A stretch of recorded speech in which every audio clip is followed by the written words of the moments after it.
얼마 전에요, 저희 집에 이제 결혼한 딸이 이제 차를 몰고 수요일 예배를 오는데 이게 원래 도착 시간보다 한 1시간 정도 늦어지는 거예요.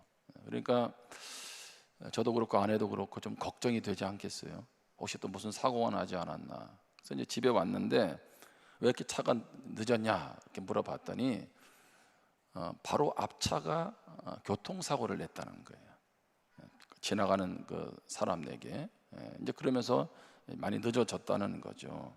다행히 뭐 딸은 다치지도 않았고 다른 차는 문제는 없었는데, 제가 왜 걱정을 많이 했을까요? 우리 딸이요, 운전면허 초보입니다. 그래서 차 뒤에다가 초보를 잔뜩 붙이고 다닙니다. 그러니까 은근히 걱정이 되는 거예요. 그래서 어떻든 그 이후에도 제가 딸의 안전 운전을 위해서 기도하고 있습니다. 요즘에 이제 우리 결혼하는 부부들을 제가 만나서 이렇게 이제 그 부부와 한 4주 정도 같이 말씀을 나누는데, 제가 결혼하고 하려는 그 부부에게 항상 하는 질문이 있습니다. 어떻게 아내 면허는 있냐 물어봐. 아내 면허. 그럼 남편 면허는 땄냐고. 그다음에 물어봐요. 아버지 면허는 있냐고. 또 물어보지. 엄마 면허는 있냐고. 근데 하나도 없대. 아주 안타깝습니다. 무슨 얘기를 하는 겁니까? 결혼식 준비는 잘 하잖아요. 그런데 어떤 가정을 이루고 어떤 부모가 되고 어떤 남편, 어떤 아내가 될까라고 하는 것에 대해서는 준비가 되어 있지 않다는 거죠. 마치 무엇에 비유할 수 있습니까? 무면허 운전자에 비교할 수 있는 거예요. 면허가 있어도요, 그 차를 마음대로 잘 운전하려면 숙달이 돼야 되잖아. 근데 그 귀한 가정을 이루어가는 데 있어서 너무 준비가 되지 않은, 마치 무면허 운전자 같은 모습들을 보게 된다는 거죠. 여러분, 그렇다면 그 가정은 어떻게 될까요? 물론 잘 살아갈 수도 있겠죠. 목사님, 저도 면허 없이 왔어요. 저도 면허 없이 왔어요. 면허는 없었지만 그럼에도 불구하고 많은 시행착오를 겪지 않았습니까? 오늘 설교 제목이 제가 평상시 스타일이 아닙니다.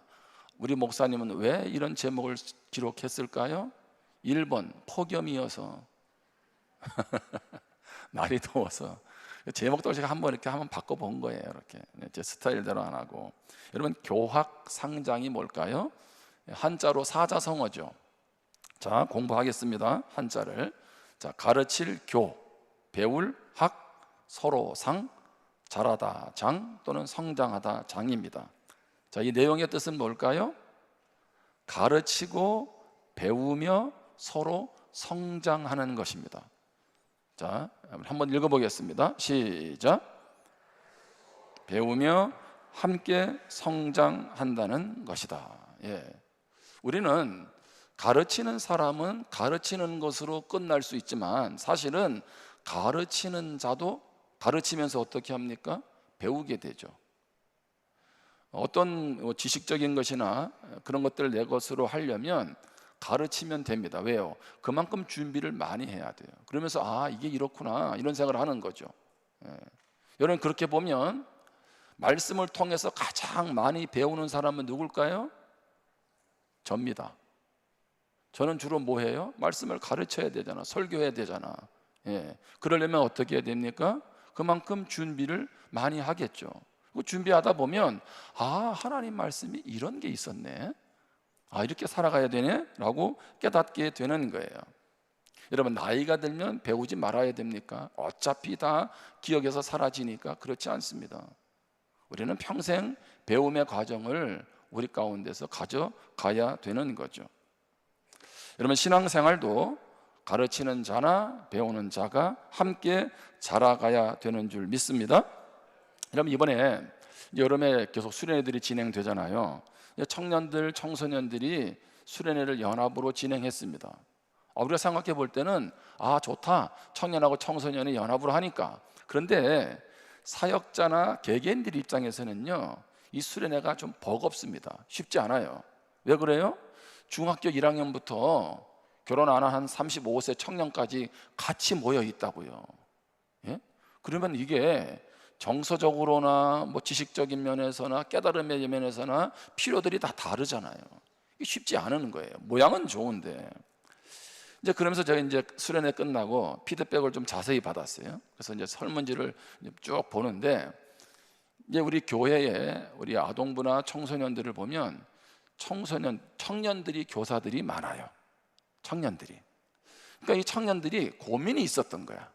자기가 가르치는 중학생들이 예배 드릴 때도 찬양도 잘 안 하고, 뭐 공학 공부도 제대로 안 하는 것 같고, 얘들이 신앙에 고민이 있는지 없는지 늘 고민이 걱정이 됐던 거예요. 근데 이번에 청년하고 청소년들을 한 조로 만들어 놨어요. 다 해가지고.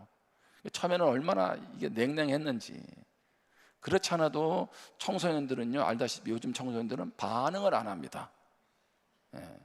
우리 어른들은 그래도 이렇게 듣는 척이라도 하죠. 요즘 청소년들은요, 듣는 척도 안 해요. 또 다행인 것은 듣기는 듣더라고. 그래도 이 어른들하고 청소년 차이를 잘 보니까, 어른들은 듣기는 듣고 시선은 정면인데 생각은 딴 데 갖는 경우가 많고, 청소년들은 시선은 딴 데 가 있는데 듣기는 듣더라고. 왜냐하면 이제 그 설문지를 보는데 이 청년 교사가 그런 거예요. 자기가 가르치는 아이들이 정말 속을 몰랐대요. 근데 얘들이 뭐 예수님 얘기하고 신앙생활의 고민 얘기하고 뭐 찬양 얘기를 하는데 청년 교사가 은혜를 받은 거야. 야, 이게 그동안 한 게 헛되지 않았다, 이런 생각이 드는 거죠. 그러면서 그들의 고민도 나누게 되고, 그러면서 너무 좋았다는 거예요. 제가 그래서 뭐라 그랬겠어요? 청소년 사역자한테 어떻든 계약되기 전에 삼겹살 파티 한번 해라. 내가 후원금만 받아줄게 그랬어요. 오늘 감동되는 분 하세요. 오전 예배는 한 번도 안 했는데, 아니 그렇잖아. 이게 지금이 분위기가 너무 좋은 거야. 좋을 때는 어떻게 해야 돼요? 물 들어올 때 자꾸 다음 세대들 잘 키워줘야 되지 않겠어요? 소감문에 이런 내용이 있었어요. 공동체는 의무가 아니라 나를 위해 필요한 것. 아니, 다시 한번 해볼까요? 공동체는 뭐가 아니고 의무가 아니라 나를 위해 필요한 것, 이렇게 썼더라고. 자, 이 말은 무슨 얘기예요? 그동안에 교회에서 공동체 얘기 많이 하잖아. 그러니까 공동체는 어떻게 느껴져요? 하고 싶지 않아도 어쩔 수 없이 뭐 의무감으로 해야 되지 않나, 이런 생각을 했는데, 그게 아니구나. 공동체는 무엇을 위해서? 나를 위해서도 필요한 것이구나. 한번 물어보겠습니다. 어떻게 혼자 밥 먹으면 맛있어요? 혼자 밥 먹으면 밥을 음미하면서 30분씩 드세요? 목사님, 저는 혼자 먹는 게 너무 맛있어요. 그래서 진수성찬을 차려놓고 먹습니까? 우리 어르신들을 잘 보면 혼자, 특히 여름 같은 때 혼자 드실 때 어떻게 드세요? 옛날에는 그냥 밥에다가 찬물 부어가지고, 그죠? 오이장아찌 하나 해가지고 그거 대충 먹고 때우시잖아.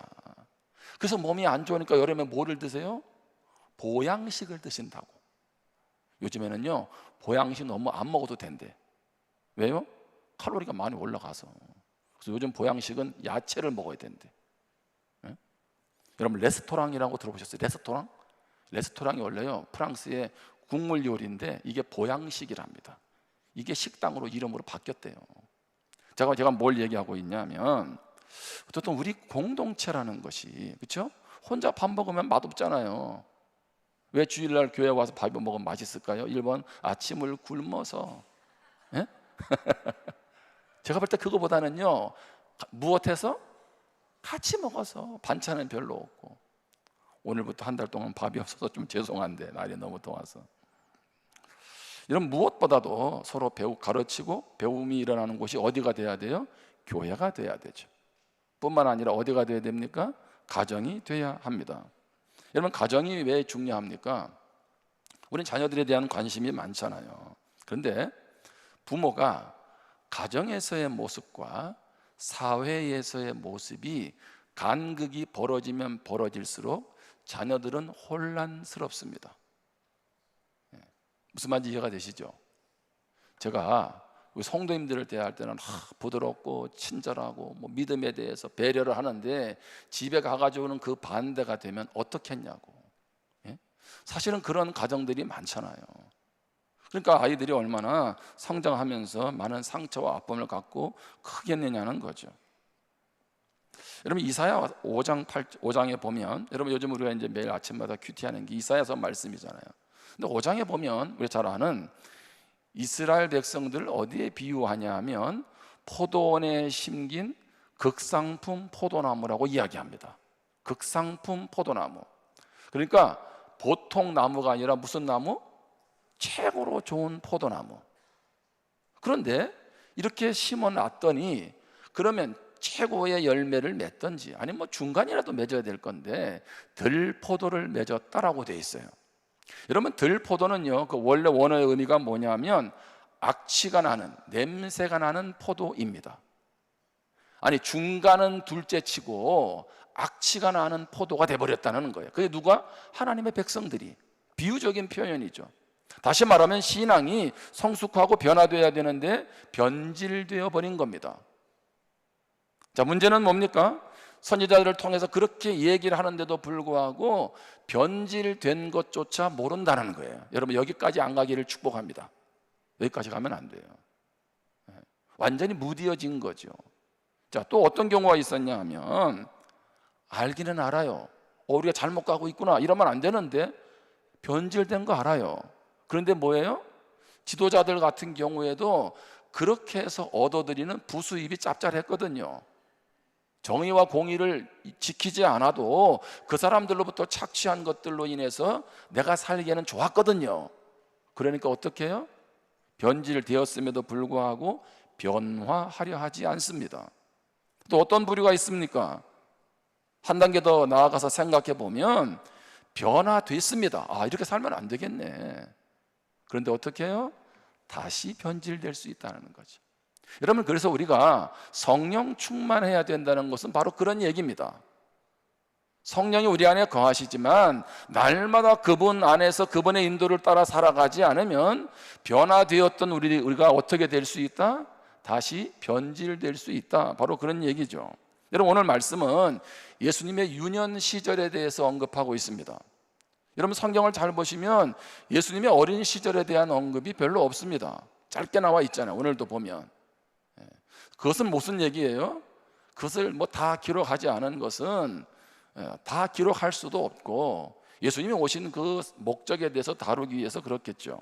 자, 그렇다면 특별히 교학상장을 해야 되는 우리 가정에서 자녀들을 위해 어떻게 해야 될지를 두 가지를 나눕니다. 첫 번째는 자녀들에게 신앙의 정체성을 심어주라는 겁니다. 우리 같이 한번 읽어보겠습니다. 시작.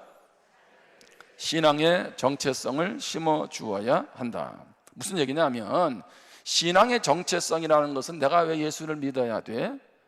예수를 믿는다는 건 어떤 의미야? 바로 그런 면에서 자기의 정체성을, 자기의 이해를 도와주는 것입니다. 자, 우리는 자녀들을 잘 바라보면, 가만히 보면 부모님들은요, 자녀들의 문제 행동에 많이 집중을 합니다. 오늘 또 저렇게 말했네, 오늘 또 저렇게 행동했네, 또 저렇게 하지 않았네. 그래서 뭐라 그래요? 하지마, 하지마, 하지마, 하지마, 이런 말만 많이 하잖아요. 우리는 그렇게 자녀들의 문제에만 집중하기보다 자녀들의 존재, 가치, 미래의 비전을 심어주어야 합니다. 너는 별 볼 일 없는 존재가 아니다. 네가 얼마나 소중한 존재인지를 알려주는 거죠. 그리고 하나님이 너를 향한 미래의 계획과 뜻이 있음을 알려주어야 된다는 거죠. 자, 오늘 말씀에 보면 예수님이 12살이 되었습니다. 12살. 그런데 6월절을 지키기 위해서 예루살렘으로 올라갑니다. 자, 유대의 성인 남성들. 자, 유대에서 성인 남성의 기준은 몇 살이냐면 13살입니다. 예수님은 몇 살이에요? 12살. 13살이 되면 성인 남성들은 예루살렘에 최소한 3번은 방문해야 됩니다. 언제냐면 6월절, 그 다음에 77절, 초막절, 이 세 절기는 올라가야 되는 거예요, 남자들이. 자, 예수님은 이제 12살의 부모를 의지해서 올라가고 있습니다. 자, 올라갔습니다. 자, 그리고 6월절 절기를 지켰죠. 그리고 나서 이제 다시 나사렛으로 사는 곳으로 돌아옵니다. 근데 재미난 일이 벌어져요. 약간 이 해프닝인데 이런 일이 가능할까라고 싶지만 또 그럴 수도 있을 것 같은데, 예수님의 육신의 어머니, 아버지 요셉과 마리아가 이제 다시 나사렛으로 돌아가는데 예수님이 없는 거예요. 예수님이 없는 줄을 몰랐어. 왜냐하면 예수님은 옆에 누구 친족들하고 같이 내려오는가 보다라고 생각을 했어요. 이것이 지금 시대는 잘 이해가 되지 않습니다. 그런데 우리 어릴 때만 해도 이게 가능했던 것 같아요. 집에 없으면 부모님들은 무슨 생각하냐면 누구 집에 가 있겠지 이렇게 생각하는 거지. 이게 시골 문화입니다. 옛날에 밤에 안 와도 누구 집에 자고 있겠지 이게 생각 안 되니까. 예? 여러분 그런 분들 여기 한 서너 분 계시잖아요. 예? 그러니까 이게 이상한 것만은 아니야. 그러니까 이제 뭐 알아서 가족들과 오겠지라고 생각했는데 내려오다 하루쯤 왔는데 예수님이 안 보이는 거야. 그래가지고 부랴부랴 올라갔어요. 이 3일 만에 다시 어디까지 갔어요? 예루살렘 성전에 갔어요. 그때 거기 보니까 예수님이 성전에 앉아 계시는 거야. 그리고 거기 선생들, 옛날로 말하면 랍비들, 더 정확히 말하면 율법에 능통한 율법사들과 앉아가지고 예수님이 막 토론하고 대화를 하고 있는 거죠. 그러니까 부모들도 깜짝 놀라요. 그래서 어머니 마리아가 이렇게 말합니다. 예수님에게 야 아버지하고 내가 얼마나 너 때문에 근심했는 줄 아냐고. 그래서 아마 버럭 소리를 질렀겠죠.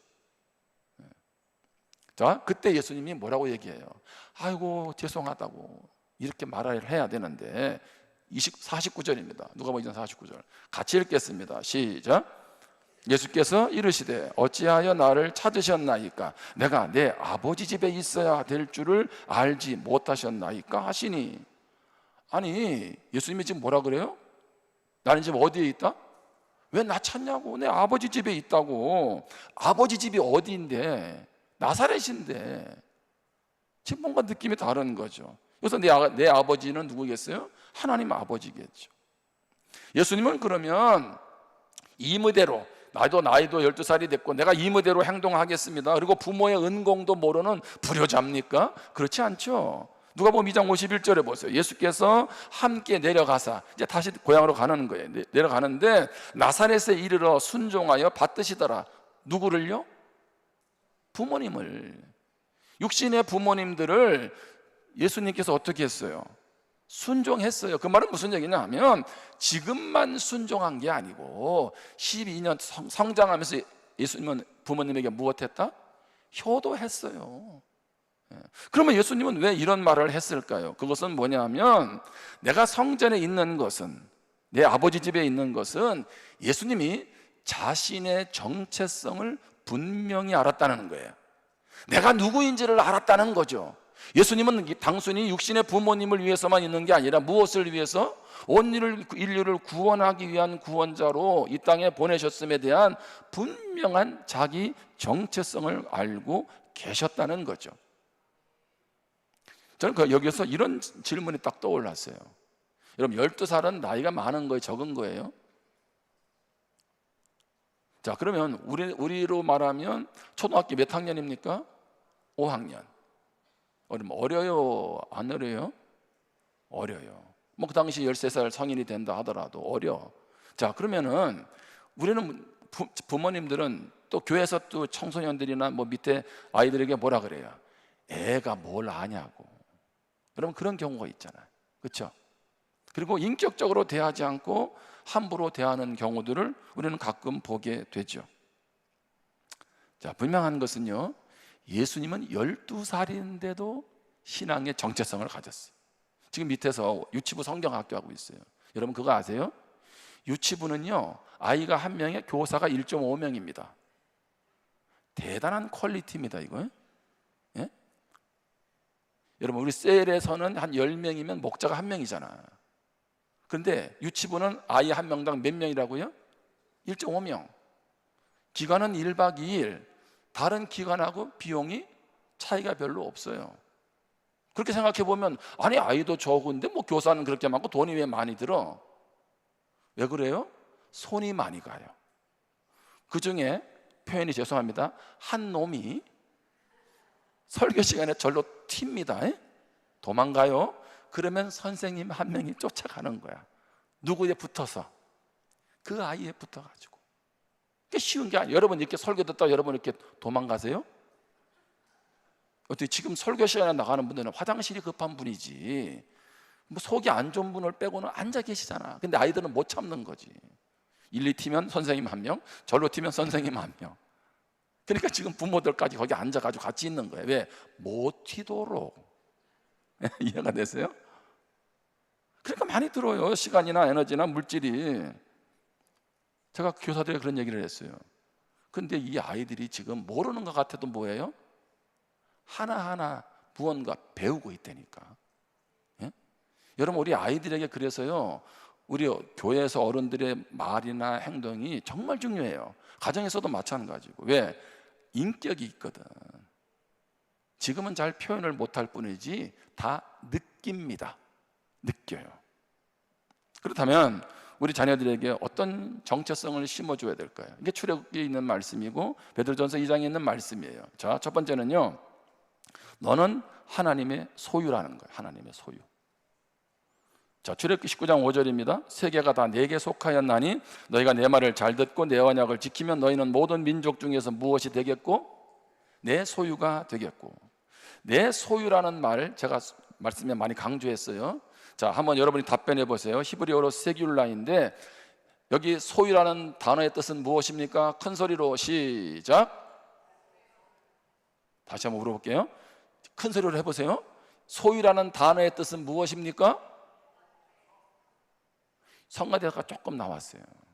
그리고 이쪽에서는 말을 안 하면 안 될 것 같고, 근데 정확하지는 않을 것 같고, 보물.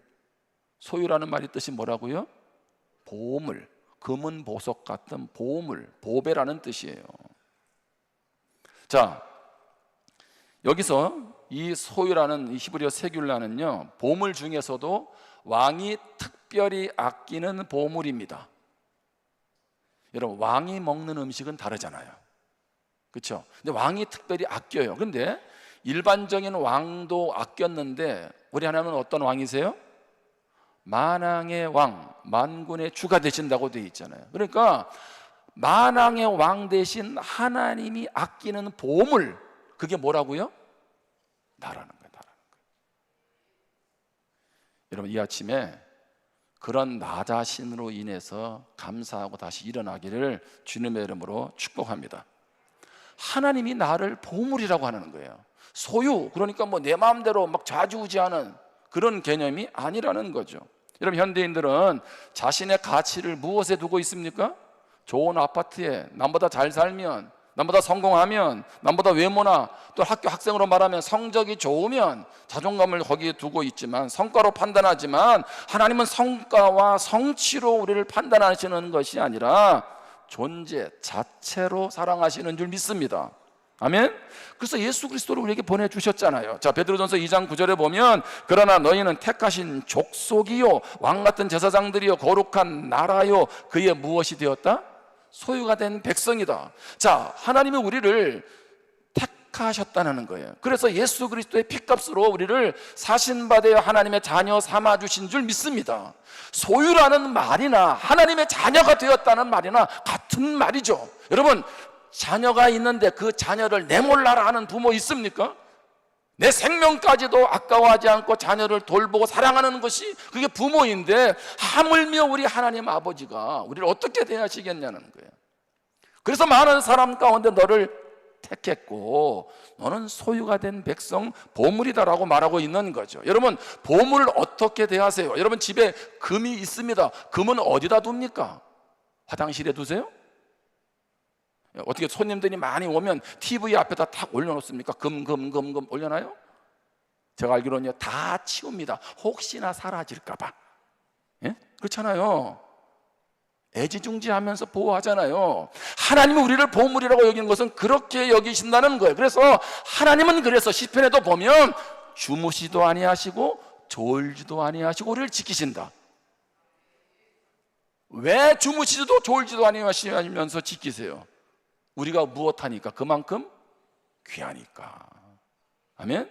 귀하니까. 그러니까 눈동자같이 지키시고 머리털까지 새 신바 되었다라고 말씀하고 있지 않나요?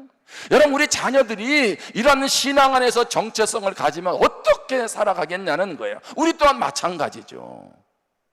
너는 하나님의 소유, 보물이라는 것을 잊지 않기를 축복합니다. 두 번째는요, 제사장 나라의 사명을 가진 사람입니다. 6절에 보면 너희가 내게 대하여 제사장 나라가 되며, 여러분, 이것은 직책으로서의 제사장이 아닙니다. 이미 아론의 후손들은 제사장이었어요. 자, 그럼 여기서 굳이 우리를 제사장이라고 언급하는 이유는 뭡니까? 너희가 그런 소중한 보물이라고 소중한 사람이라면 너희에게 걸맞는 사명이 있다는 거예요. 그래서 여기 보면 제사장 나라의 사명을 가진 사람, 바로 그런 얘기죠. 제사장은 뭐 하는 사람입니까? 하나님과 사람 사이의 중간에 매개체 역할을 하는 사람이죠. 그래서 베드로전서 2장 9절에 보면 우리를 택하신 족속이요 왕 같은 무엇이다? 제사장들이라 그랬어요. 아니 왜 들이라는 말을 왜 썼어요? 기억하세요? 김종성 목사만 왕 같은 제사장이 아니고 누구도? 여러분 한 분 한 분도 뭐예요? 왕 같은 제사장이야. 그러니까 왕 같은 제사장들이죠. 아멘? 바로 그런 얘기잖아요. 제사장으로서 중요한 역할들이 있습니다. 특별히 가정에서도요, 중보기도 하세요. 중보기도. 자녀를 위해서 기도하세요. 교회 와서도 중보기도할 뿐 아니라 그들의 앞날을 위해서도 기도해야죠. 왜? 사단이 틈타지 못하도록 뿐만 아니라 복음을 전하세요. 제사장은요, 복음 전하는 사람이잖아요. 매개체 역할을 해야죠. 교회에서뿐만 아니라 가정에서도. 베드로전서 2장 9절에 보면 그러나 너희는 택하신 족속이 왕같은 제사장들이여 거룩한 나라여 그의 소유가 된 백성이니 이는 너희를 어두운 데서 불러내어 그의 기이한 빛에 들어가게 하시니 이에 무엇을?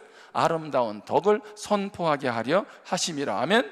어둠에서 불러내서 보물 삼아주시고 하나님의 자녀 삼으신 것은 그러한 특권 의식만 갖고 사는 것이 아니라 거기에 걸맞는 책임이 있다는 거예요. 그게 뭡니까? 그게 아름다운 덕, 이 복음 전하는 거죠. 제가 주초 월화에 교단 모임이 있어서 이제 올라갔다 왔어요. 잠시 올라갔다 왔는데 그 모임하는 장소, 이제 숙소가 있는 곳에 교회가 있어요. 그리고 추모관이 있어요. 추모관.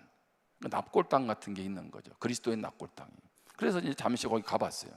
갔는데 사모님이 그 추모관의 한 작품 사진을 찍어서 저한테 보내주는 거예요. 어떤 한 사모님이. 한번 보여드릴게요. 네. 이런 작품이 있는데 거기 왜 하얀 계단이 보이죠? 하얀 계단. 여기 이제 천국 가는 계단을 상징한 거예요. 요 사진을 사모님이 보여주는 거예요. 나 그 사모님 처음 만났어. 근데 사모님이 이 사진을 보여주면서 자기 친정 엄마를 얘기해 주는 거예요. 예. 사진 안 봐도 됩니다. 이제 이 친정 어머니가 이제 이 사모님이 열심히 전도를 했대요. 아무튼 잘 섬기고 기도하고 예수 믿도록 했는데 어머니가요 꿈쩍도 안 하시더래. 하도 안 되니까 사모님이요 포기했답니다. 무엇을? 어머니 구원을. 낙심도 되고 기도도 안 나오고. 그런데 어느 날 사모님이 꿈을 꾸었대요. 꿈을 꿨는데 아까 저런 그림이 나온 거야.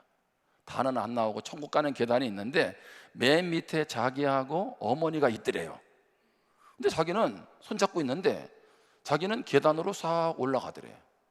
근데 어머니하고 손이 떨어지는데 어머니가 같이 가자고. 그래서 사모님도 어머니 같이 가 손을 내미는데 내밀면 내밀수록 잡히는 게 아니라 사모님은 계단 위로 자꾸 천국으로 올라가고 어머니는 그 밑에서 통곡을 하더라는 거예요. 왜 너 혼자만 가냐? 왜 너 혼자만 가냐? 나도 데리고 가지. 그리고 꿈에서 깬 거야. 사모님이 정신이 번쩍 드는 거예요. 우리 어머니 어디 가겠다 이러다가 그렇죠. 천국 가야 되는데 지옥 갈 것 같다는 거예요. 그 사모님 정신이 번쩍 들어가지고 그때부터 다시 기도하고 어머니를 얘기하고 꿈 얘기하고 그래서 어머님이 예수 믿고 돌아가셨대요. 제가 지금 무슨 얘기하고 있는 거예요? 사모님 얘기하고 싶은 겁니까? 천국은요 여러분이 믿는 것 안 믿는 건 자유입니다. 지옥도 믿고 안 믿는 건 자유라고요. 뭐 교회에서 여러분 협박할 일이 있습니까? 근데 선택은 여러분의 몫이지만 이것은 꾸며낸 얘기는 아니라는 거예요. 저는 어느 곳보다도 복음이 전해져야 될 곳은 가정이라고 믿어요. 부모들조차도 요즘에는 그냥 뭐 아이들이 잘 살만 하니까 별로 신앙에 관심이 없어. 여러분 그런 문제가 아니에요. 그럴수록에 더 자녀들을 가족들을 사랑으로 섬기면서 어떻게 예수 믿게 해야 될까? 이거 우리가요 고민해야 돼요. 보물된 것 제사장으로서의 사명이 있다는 거예요. 세 번째는 우리 정체성이 뭡니까? 자녀들에게 키워줘야, 심어줘야 될 정체성, 거룩한 백성이라는 거. 거룩한 백성. 6절에 보면 너희가 내게 대하여 제사장 나라가 되며 거룩한 백성이 되리라. 너는 이 말을 이스라엘 자손에게 전할지니라. 아멘. 뿐만 아니라 무엇하라고요? 구별되어 살아. 거룩이라는 것은 구별이잖아요. 구별. 우리가 잘 아는 말씀들이잖아요. 그 구약의 제사장들은 일반 백성들과 달리 더욱 엄격한 거룩의 기준이 있었죠. 그래서 하나님은 지금도 디모데후서에 보면 어떤 그릇을 요구하세요? 하나님이 쓰는 그릇은 깨끗한 그릇, 이렇게 말씀하잖아요. 깨끗한 그릇. 그런 면에서 우리는 세상에 나아가서도 삶의 본이 되어야 할 줄 믿습니다.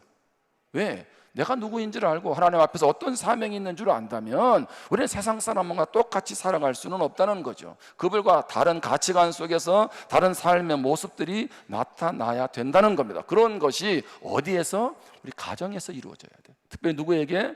자녀들에게 그것이 심겨져야 됩니다. 두 번째로 자녀들을 전인격적으로 양육해야 됩니다. 한번 같이 읽어볼까요? 시작. 그럼 전인격적이라는 말은요, 한 면이 아니라 삶의 모든 영역이 균형 있게 자라가는 거예요. 모든 영역이 균형 있게. 자, 예수님도 네 가지 영역에서 아주 균형 있게 성장하셨어요. 전인격적으로. 누가복음 2장 52절입니다. 예수는 지혜는 뭘까요? 지적인 말씀이겠죠. 키는 뭐겠습니까? 육체적인 면이겠죠. 자라갔습니다. 그 다음에 하나님과 누구에게? 사람에게 더욱 사랑스러워갔어요.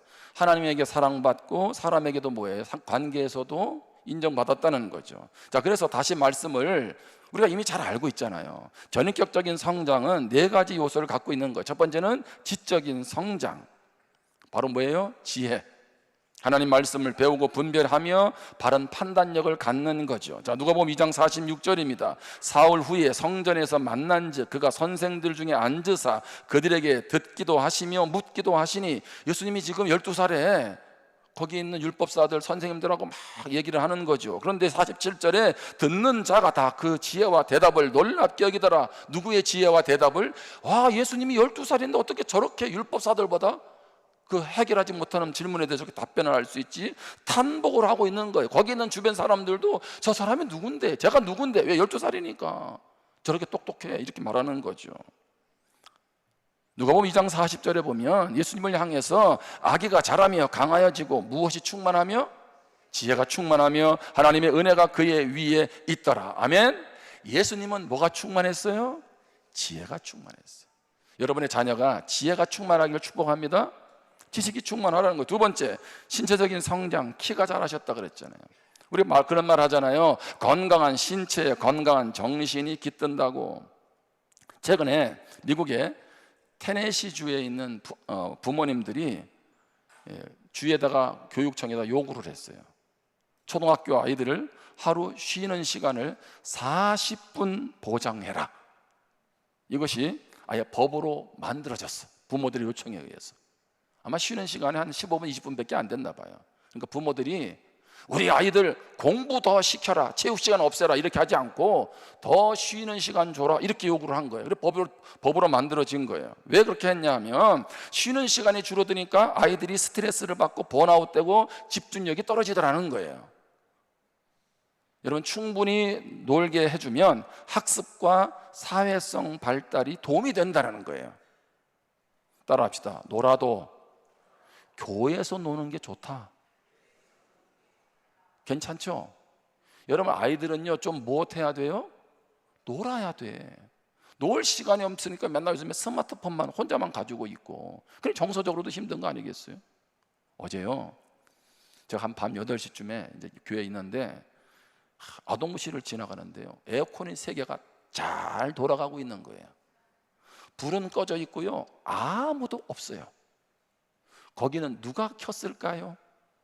1번 어르신 셀에서, 2번 청년, 3번 아동부. 누구겠어요? 아동부지. 그럼 뭐라 그랬겠어요? 전기도 안 끄고. 그런 것보다 아이들 한번 보세요. 놀 때 보면요, 에어컨 3개 켜놓고 밑에 히터 켜고 놉니다. 예? 아시죠? 옛날에 제가 봤어. 이게 수련 같은 거 할 때 밑에는 따뜻해야 되고 위에는 무엇해야 되고, 그럼 어른들은 뭐라 그래요? 전기세 들어간다고 막 혼자 호통 치는데, 전기세 들어가도 어디서 노는 게 낫다? 교회에서 놀아, 교회에서. 걔가 다 이 다음에 헌금할 거 아니에요? 아니, 전기세 많이 쓰면 부모님들이 하세요? 아니, 그렇잖아요. 요즘에 어디 가서 안심하면서 놀 곳이 있냐고. 저도 당연히 절전 얘기 많이 하죠. 그런데 그게 그렇게 뭐 스트레스 받는 것보다 제가 다 껐어요. 그것보다 그래도 아이들이 여기서 무엇 하다가 놀다 갔다고. 예?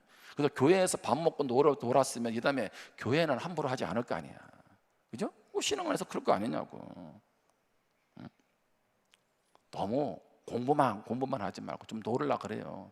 세 번째, 뭐가 자라야 돼요? 영적인 성장. 예수님이 하나님 앞에 사랑스러워 가시잖아요. 하나님과의 관계죠. 어떻든 우리 자녀들이 하나님 사랑하고 믿음 안에서, 말씀 안에서 자라가도록, 이것이 우선순위가 되도록 키워줘야 되죠. 근데 이게 억지로 주입은 아닌 것 같아요. 어떻든 지혜롭게 해야 돼요. 네 번째, 사회적 인격적인 성장입니다. 이건 뭐예요? 사람과의 관계. 우리가 놓치는 게요, 하나님하고 믿음이 좋다고, 신앙생활이 좋다고 사람과의 관계가 무너지는 경우들이 많아요. 아니요, 신앙은 그렇게 하는 게 아니에요. 하나님 사랑하는 사람은 누구도 사랑하고 이웃도 사랑하죠. 근데 하나님을 사랑한다고 하는데 이웃을 사랑하지 않아요? 그거 제대로 된 신앙이 아니라고요. 예? 자, 이게 뭐냐 하면 우리 자녀들이요, 사회에서 관계를 잘 하려면 어떻게 해야 돼요? 남을 배려도 할 줄 알고, 또 어떻게 해요? 예의 범절도 있어야 돼요. 예의 범절 얘기하니까 그렇게 생각하는 분이 있어. 아, 이거는 뭐 유교 사회에서나 말하는 뭐 그런 도덕, 공자왈, 맹자왈 그런 얘기 아닙니다. 예? 성도는 성숙하면요, 뭘 잘 지켜요? 예의가 있어, 예의가. 예? 그래서 제가 오늘 이건 정말 안 가르쳐 주는 건데, 오늘 점심도 없고 두 가지만 알게, 두 가지만. 이거 정말 안 가르쳐 주는 겁니다, 이거. 예? 한번 따라하겠습니다. 첫 번째, 안녕하세요. 지금 실망스러우세요? 예? 제가 우리 집에 가서 엘리베이터를 딱 타요. 딱 타면 제가 어느 집이라고 생각은 안 했는데 그 집 자녀들은 항상 저를 마주치는 순간 꼿꼿하게 서 있습니다. 3명이 한결같아. 근데 어떤 집 아이는요, 항상 먼저 인사해. 제가 뭐라 그러겠어요? 너 내가 지금까지 본 중에 제일 잘생겼다. 맨날. 자, 그래서 인사를 안 하면 제가 먼저 인사를 합니다. 안녕하세요 이렇게 하고. 예. 여러분, 인사하면 침 뱉어요, 안 뱉어요? 상대방의 관계에서 인사하는 사람 치고요, 못된 사람 없거든. 그러니까 아이들한테 뭘 가르쳐 주라? 안녕하세요. 헤어질 때는 뭐라 그래요? 안녕히 계세요. 뒤에만 바꾸면 됩니다. 이거 가르치라고, 인사하는 거. 여러분, 교회 와서도 그렇잖아요. 뭐부터 하라고요?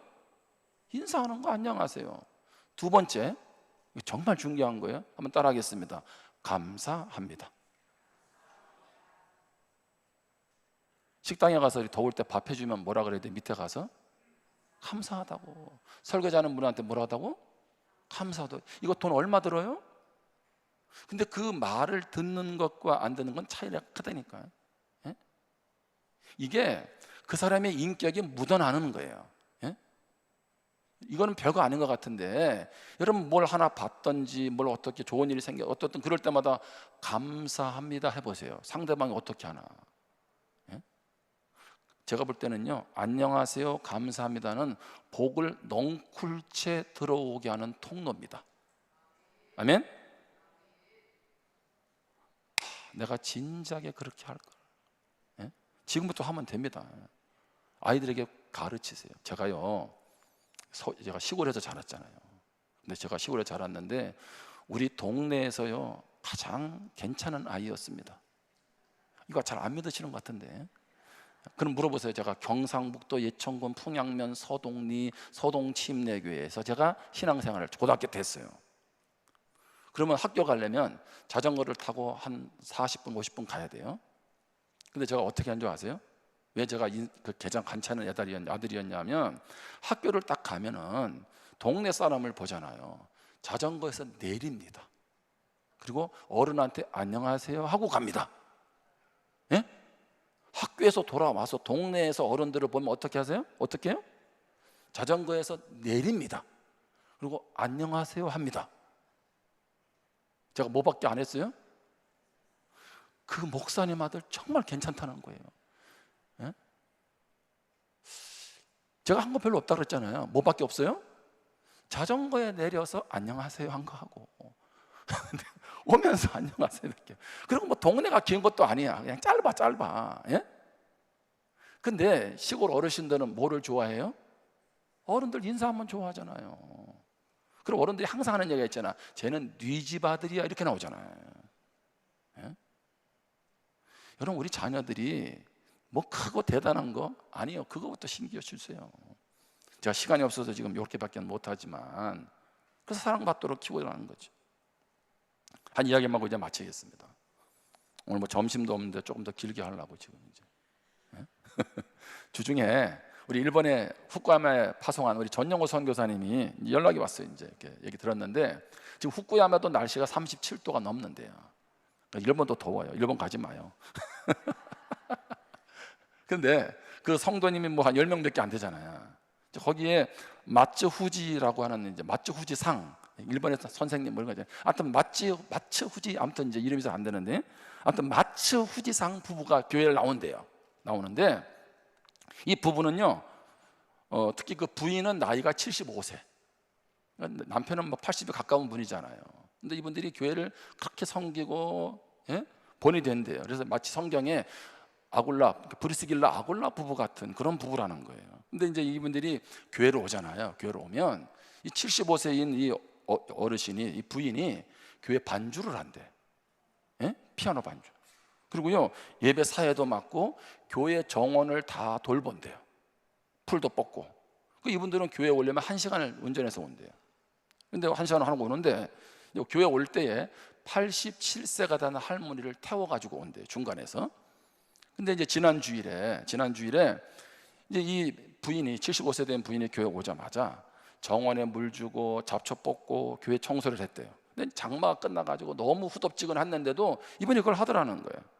그리고 나서 이제 예배가 마쳤는데 이 87세 되는 할머니를 차를 집에다가 태워다 주고 온 거야. 그리고 오면서 교회 성도들하고 이제 먹으라고 아이스크림을 사가지고 온 거예요. 돌아와서 이제 같이 간단하게 점심도 먹고, 그리고 나서 이제 아이스크림도 먹는데, 대화를 하는데요, 이 75세 된 부인이 갑자기 말을 안 하더래. 말을 안 하더니 가만히 보니까 눈에 초점이 사라지기 시작을 하고 얼굴 한쪽이 무너져 내리더래요. 그러면서 오른쪽 팔이 안 움직인다고. 그리고 발이 마비가 오기 시작한 거야. 그래서 어떻게 했겠어요? 바로 119를 연락을 했더니, 마침 소방서 주변 바로 옆에 있는 소방서에서 119가 와가지고 이제 딱 보니까 뇌졸중 같다는 거예요. 그래가지고 바로 그 후쿠야마시 그 가까운 곳에 바로 붙어서 뇌혈관 뇌질환 아주 유명한 오타 병원이, 오타 병원. 그래서 구급차로 이제 5분 이내로 이제 가게 된 거예요. 그러니까 검사를 했더니 아니라 다를까 뇌경색 판정을 받은 거예요. 뇌경색이 왔는데 우리 왼쪽 뇌혈관 중에 큰 혈관을 혈전이 막고 있더래. 그래서 의사 선생님 말로는 조금만 늦었어도 돌아가셨을 거라고. 그리고 수술을 했는데요, 기능들이 다 돌아오고 어제 정상으로 퇴원했대. 어제. 그래, 우리 전영호 선교사가 그러는 거예요. 만약에 이 부인은 평상시에 남편하고 차 2대를 가지고 온대요. 남편 차, 아내 차. 근데 만약에 2대가 있으니까, 왜? 남편은 교회에 좀 더 머물고 부인은 좀 일찍 가기도 하니까 2대가 와서 부인이 먼저 갔으면 어떻게 됐을까? 만약에 가다가 운전하는 중에 그런 일이 생겼으면 어떻게 됐을까? 마침 교회에 계셨고, 또 바로 교회 옆에 뭐가 있었어요? 소방서가 있었고, 또 거기에 무슨 병원이 있었고, 후쿠시마의 뇌 전문 제일 잘하는 병원이 바로 그 옆에 있었고. 이걸 뭐라 그래요? 하나님의 은혜라고. 이게 기적이죠. 그분들도 그렇게 고백을 하고 75세 나이에도 교회 섬기고 헌신적으로 사랑하는 분이었는데 하나님께서 그분들을 만져주시고 긍휼히 여겨주셨다는 거죠. 지금 전용호 선교사가 간 지 얼마 안 됐잖아요. 근데 선교사가 가자마자 어른이 돌아가시면 얼마나 가슴 아프겠어, 그렇죠? 근데 하나님 그 교회를 위로하고 하나님의 살아계심을 보여주셔서 너무 감사하다고. 이 일이 도리어 후쿠야마 교회에 새로운 영적 바람이 불어오는 계기가 되면 좋겠다고 그렇게 기도해 달라고 요청이 왔습니다. 하나님은 후쿠야마 교회에서만 역사하는 하나님이 아니고 부산교회도 여러분의 가정에도 역사하는 하나님이신 줄 믿습니다. 저는 가정에서도 우리 교회 모든 공동체가 서로 배우고 섬기는 공동체 되기를 바랍니다. 특별히 우리 자녀들에게 세상 문화에 휩쓸리지 않는 신앙의 정체성을 갖게 하고 전인격적으로 성장하도록 돕고 세워가는 우리 모두가 되기를, 우리 가정이 되기를 주님의 이름으로 축원합니다. 기도하겠습니다. 우리 주신 말씀을 한번 마음에 새기면서 기도할 수 있기를 바랍니다. 나는, 우리 자녀들은 신앙의 정체성을 가지고 있나? 하나님께서 소중하게 여기시는 보물이고, 그리고 그러기에 그 보물에 걸맞는 제사장 나라의 사명이 있고 구별되어 살아가는데 그렇게 하고 있는지, 뿐만 아니라 전인격적으로 예수님이 성장하듯 우리도 지적인 면에서나 신체적인 면에서나 하나님과의 관계에서, 사회적인 관계에서 성장해 가기를 원하십니다. 우리 그런 마음을 가지고 결단하면서 기도하겠습니다.